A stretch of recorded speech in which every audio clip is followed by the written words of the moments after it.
Hey, how you guys doing? Happy Monday. This is Daniel Rucker with True Table. I want to just jump in here, get some things off my mind. It's been a beautiful weekend, a blessed weekend. I hope everyone else's weekend is as blessed as mine. Happy MLK Day. I'm pretty sure everyone listening to me knows who Martin Luther King is. If you don't, you better ask somebody. I sit here and constantly figure out what type of content I want to bring to you guys, and I try to stay on trend with my overall perspective or focal point. And one of them is relationships and how to navigate them correctly. I had just actually got off the phone with a good friend of mine, someone I've been friends with for years actually, and he reminded me of something that I've said. I say a lot of things, have mantras and things I live by, but something that I've said over the years, that the reality is relationships are easy once you decide to actually make them work. Why do I say that? I say that because it's the truth. There is no magic pill. There is no special course. There is no magic potion. There is no amount of exercise or diet or anything along them lines that are necessarily going to improve the statistics, because I hear a lot of people that talk to couples that are together for long periods of time, like my parents, for example, or, in the past, different people that I've known who have dated or whatever status that they have, people associate time with success. And that's fair. That's a fair assumption. I'm more so concerned about time as well as quality of the actual relationship, the meat and the bones, the core of it, because anybody can tolerate anyone for a year, 5 years, 10, even 20. And that's not something that I'm necessarily interested in. And I'm going to assume that the people that are listening to me on this show, why you probably found someone like me, are probably not interested in that either. See, it's not about just having the relationship. It's about having a relationship that actually is impactful, that's exciting, that's real. As people like to use the word real, not fabricated, not fake, not phony. And I believe that a lot of that just comes down to one simple choice. When you decide to do something, whether it's being in a relationship, whether it's a career, whatever it is, you have to commit to your choice. Like you have to commit to yourself. It's not about the person. It has nothing to do with the individual itself.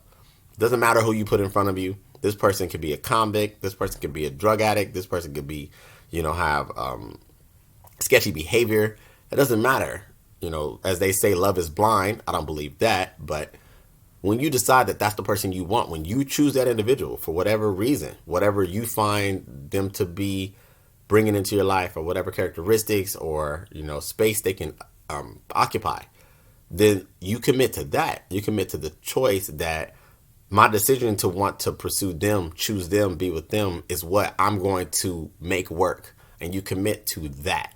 If you commit to that, the individual itself becomes a less of a deterrent for not making sure that the relationship lasts. Now, one thing I like to use is people seem to understand this principle very easily when I compare it to being a parent. And for those of you who are not a parent yet, that's okay. That's fine. But the analogy, the example still should resonate with you, hopefully.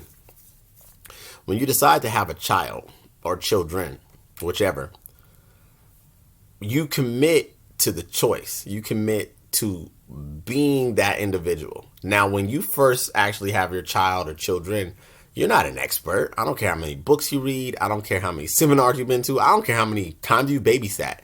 It is a completely different experience that no matter what you've prepared yourself for or potentially prepared yourself for, you won't fully be prepared until they're actually here. And that you have to now assume and pivot based on that child's behavior, that child's temperament, that child's appetite, and all the things that are going to come unique to that person, right? Well, the decision to be the parent, the decision to not abort them, the decision to not give them up for adoption, the decision to actually be the parent is the commitment. You don't commit to the child only. You're committing to the choice to be the parent to the child.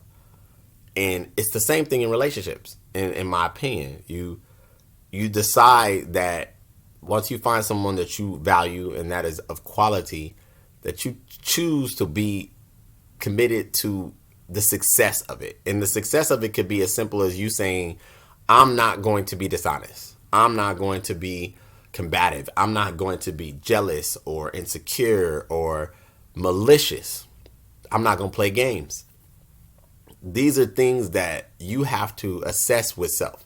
These are things that you have to decide that you're going to be a person that stands in the best light that is you, and the best representation of you, the best version of you. And that person should experience a great relationship, a great experience with you. Why get into a relationship to be an ass? Why get into a relationship to be combative or argumentative or, bring tension, stress? Why? It doesn't make sense in my opinion. So, a lot of times, like I said, I have different things, and I talk to couples. I've been talking to couples or singles or people who are pursuing relationships or want to be in relationships for years. And that's one common thread. I feel that is one of the core components of any relationship that you're going to have success in. Now, is things going to happen? Is life going to happen? Of course. Is that person going to get on your nerve? Absolutely. If they don't get on your nerve, you're probably not alive. But that doesn't still cause for a dismantling of the relationship. Relationships as a how to say, if you looked at relationship as an object, right?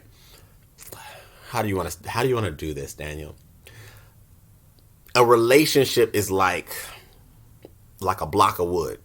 All right, I'm gonna try to paint a picture for you guys. I'm not an artiste, but I'm gonna try to paint a picture. So if you imagine a relationship to be like a block of wood, right?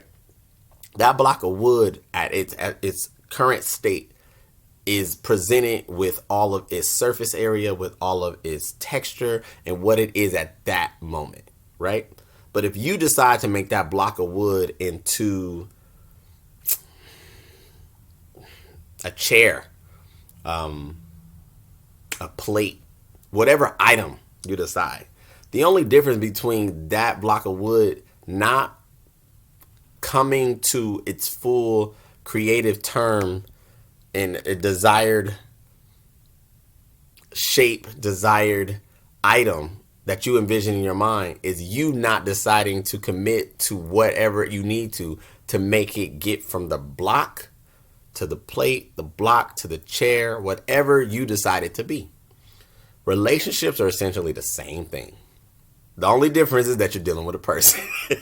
So if you look at the person, or you look at the person and then you look at yourself and you look at the relationship that you are trying to pursue and build upon, you have to ask yourself and you have to ask that individual, and you guys should be talking extensively before you decide that this is something you even want to engage in. How hard are we going to work to create our block into something beautiful, into something substantial, into something that we both can say is a work of art, or something we both can say that we're proud of? Because that's what it's going to take, that both parties are committed to the best outcome of the relationship that you envision.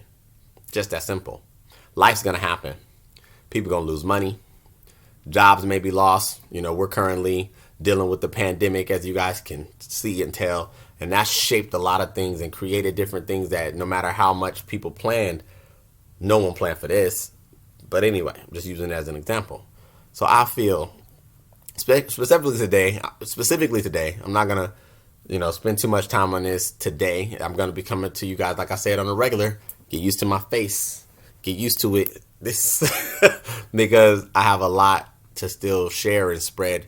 And the intent on my content is to give people hope, give people tools, knowledge, and things that they may not have considered before, to really produce the type of life they want, that they can be proud of. So if you're on the fence, if you have somebody special in your life, somebody that even if you don't, when you do come across somebody special, you feel that that person is worth your energy, your time, your resources, a space, and you want to know how to make it work, commit to making it work. Commit to being your best and showing up in that relationship and that opportunity the best way you can. If you are not capable of doing that, if you're not in a position to where you can absolutely do your best, and this is where honesty comes in, then there's nothing wrong with saying that. There's nothing wrong with accepting that. But in my opinion, relationships don't not work because there's some mystic God in in the universe that is deciding for them not to work, or some seasonal shift and all the spooky things that people like to believe in to try to give power to something that is simple as your choice. Life is choice driven. Therefore, whatever works or doesn't work, you have something to do with. So if a relationship does not work, it's because you didn't want it to work. Just that simple. It's not because that person cheated on you. It's not because that person wasn't honest with you. It's not because that person was selfish or whatever. You just didn't want it to work. And that's where it starts. Being honest with yourself. So I just want to jump in, real quick, give you guys something to think about, something to marinate on, some sauce. Before I check out of here, go ahead and hit that like button. Destroy it, smack it, tap out. And if you feel I'm worthy of your subscription, as I feel I am, go ahead and subscribe. Please share what I'm doing here and what I'm intending to bring to the world. I appreciate you guys' time. Enjoy the rest of your Monday. Enjoy your holiday and have a blessed week. I'll see you guys tomorrow. Thanks.